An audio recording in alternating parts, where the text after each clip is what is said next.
Tell me when. Good morning. This is the last video that you'll have of this semester in this course. So what I wanted to do today is make sure you understood the metrics and make sure you understand what's going to be expected of you in the final exam, and then a little bit on how you can determine whether the assessment for the course is in line with as you thought it should be. So let's take a look at it. So we are in Cons 4060. Okay, if you look at the Canvas assignment area and then also the grade area, hopefully you saw you've got components of your grade being homework. Okay, that should be up to date. I sent out a memo. Hopefully you got it a week or so ago that indicated that you should go look at the dashes in the grade sheet for homework and address them. Unfortunately, if you haven't addressed them, it's already too late. I've probably changed the dashes to zeros if you haven't gotten with Sci. So we had 4 tests. You should have grades for all those. And then out of those tests, we had 1 in the classroom and 3 of them were online. So you just took 1 of those last week. So let's take a look. Actually, you took it a couple days ago. All we've got left really to complete the metric is going to be your final exam. Final exam is worth 25% of the course grade. That final exam, hopefully you have written down somewhere in your schedule. I know it is on Canvas. I know it's several other places it's written. But if you don't, make sure you've got it. The test will be available. If you miss the window, unfortunately, there's not much I can do about it. So please. So the test is scheduled, final exam, on Tuesday, May 12th.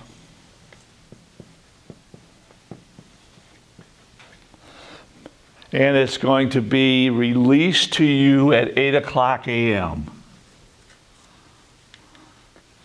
Okay, so you'll have access, and they've got a window, and unfortunately the window is what we live with for the course. The window is between 8 and 10:30. So I'm going to release it at 8. You will need to return it at 10:30 a.m. I'm going to make the test so that you've got the 10:15. You should be done, hopefully. Should be complete with the test. I don't care if you work on the test while your 15 minutes that was allocated to deliver. If you use that, it doesn't matter. Just get it in on time. It's got to be here by 10:30.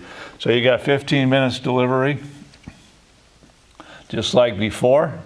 And 10:30, it should be postmarked. As long as it's postmarked at 10:30, we're all set. I'm going to make the test up. So you got, if you look at this, you've got 2 hours and 15 minutes. I'm going to make it up so that basically it's an hour and 45 minute test. So I'm going to give you quite a bit of time, hopefully, to be able to negotiate through the test. So the last thing that I want to do is give you an idea of what will be on the final. If you go back to your 4 tests, and you look at the concepts associated with those 4 tests, you'll be fine. Okay? I've got somewhere in between 8 and 9 problems. Some are going to be tables, so it looks like a little daunting, but the tables like the columns, the decking, and a few like that are tables that you can just run into and grab a hold of. So if I'm looking at this right, we had test 1 was steel, and we had beams, bar joists. That took up 1 chapter. The next chapter took up columns and posts. We had two things there. We had axial and eccentric. So you have those two. So axial and eccentric. We went to the next chapter, and then we did bolts. So we had bolted connections. And the last chapter was decking. We left steel, and we moved into, I'm going to put test number 1 here. We moved into test number 2, and that was concrete. We did the 3 types of beams, just right, too big, too small. We did a T-beam, and we did stirrups. So T-beam and stirrups. Then we moved into test 3. We did the slabs. The slabs were continuous and simple. We did the development length. We got through, took care of chapter 13 was this one and this one, simple and developed. Chapter 14 was continuous, and chapter 15 was concrete columns. So that was test 3. Test 4 is the one you just took. And test 4 was foundations. Okay, that was wall and column. And then we had formwork. And there we did slabs, we did walls, and we did struts. So there's the material we covered throughout the semester. Now if I take that material, and I'm just going to go through an old test, it's a couple years old, give you an idea of what was on that exam. This particular test, problem number 1, was the design of a wall system footers. It was a couple components. Okay, this particular test had me find the minimum spacing of the studs and the minimum size of the studs. Okay, that was the 2 things you had to do for that one. Notice on these problems, if you start doing everything associated with these problems, you're going to be forever. Look at what I'm asking for. I'm asking for a small microcosm of the whole picture. You don't need to do the whole picture to get that data. Just do what you need to do to answer the question. Okay, that's all I'm looking for. I know if you do everything that you think you may have to do for each problem, you're going to run out of time real quick. So don't do that. Okay, the second one was a footer. Okay, this particular footer was set up so that you had to width of the wall footer. So this was this guy right here. That was problem number 2. I needed the footer width, the size of the main steel and spacing, and the number of bars for temperature. The next one was a concrete column. That was number 3. I gave you load, I gave you type of materials, you had to tell me diameter and the spec. Number 4 is a rectangular beam. It was one of those guys. It's a concrete beam. I'm not sure whether it was just right or too big or too small. That was for you to figure out. I also asked you to find the H, the height. Okay, D is the effective height or depth. H is the actual physical measurement. Number 5, one-way slab. Simple. Okay, thickness of the slab, main reinforcement, temperature. The next one was a beam. Steel beam. I asked you to figure out capacities. Next one was a steel column. Axial. And the next one was a simple stirrup problem. So you should have eight check marks there. 1, 2, 3, 4, 5, 6, 7, 8. Okay? Now that's this test.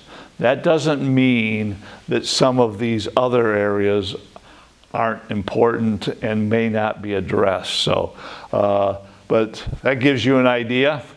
I would say there's a possibility, if I'm looking at this right, there's probably a possibility of this.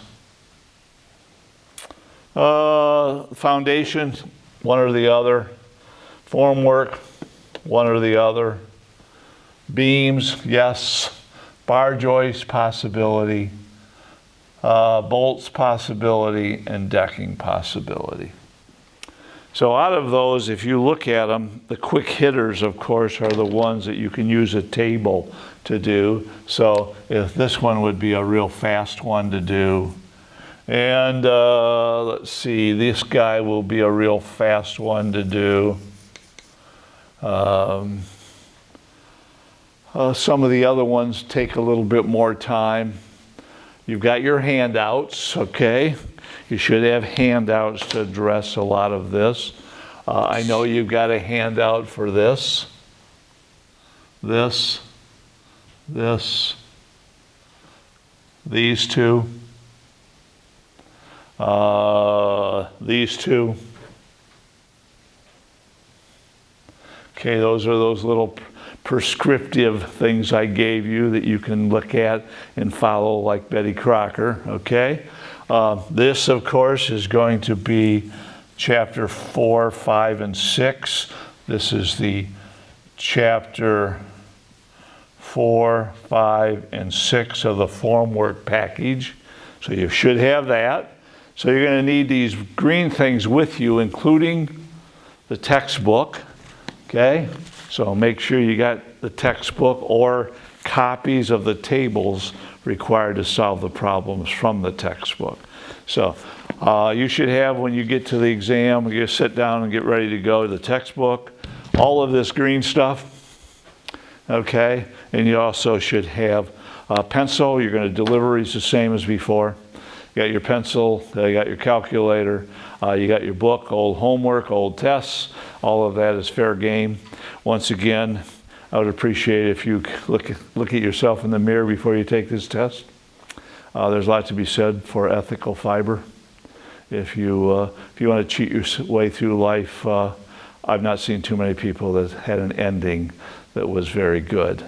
So they do it for a while and it looks good from the outside, but unfortunately it catches up with you over time.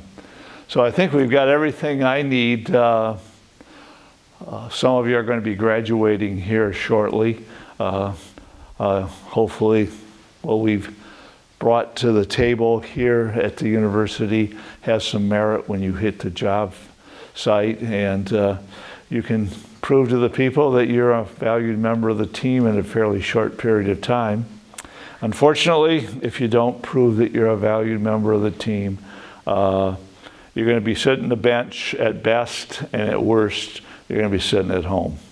And neither one of those are acceptable if you spend all this time and energy trying to prepare yourself. So for those who are going to leave us, good luck. For those who are going to be back in the fall, I'm not sure how that's going to play out, if we're going to end up with a remote system or a face-to-face, hopefully. In my opinion, in my world, I much rather see you and talk to you, figure out where you're at and get a pulse. This remote stuff takes that dimension away from me, which is a very important part of how I teach. I need to know if you're getting it. I need you to ask questions. I need to know what's going on, and this remote stuff just doesn't seem to be the way that fits my teaching style. But whatever it is, I guess it is. Have a good summer if I don't get to see you. I'm planning on working with the co-op office. I'm not sure how that's going to work, if I'll be able to talk to you or see some of you. I know that we've got to grade your projects that you'll be turning in, but as far as visible contact, I'm not sure how that's going to work. But have a good summer, stay safe, and I will talk to some of you next fall, and the rest of you, good luck with your future. Thank you.